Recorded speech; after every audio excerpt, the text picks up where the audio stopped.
Kamakailan lamang, si Rosemar Tan ay naging paksa ng matinding kritisismo mula sa mga netizens matapos niyang ibahagi sa social media ang kanyang pagkadismaya sa sariling kalagayan sa gitna ng pananalasa ng bagyo sa Pilipinas.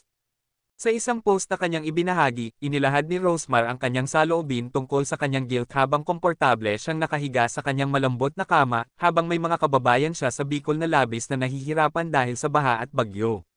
Ang hirap isipin na habang kami ay nakahiga sa malambot na kama, may mga tao sa Bicol na hindi na alam kung paano iligtas ang kanilang sarili mula sa baha at bagyo, pahayag ni Rosemar.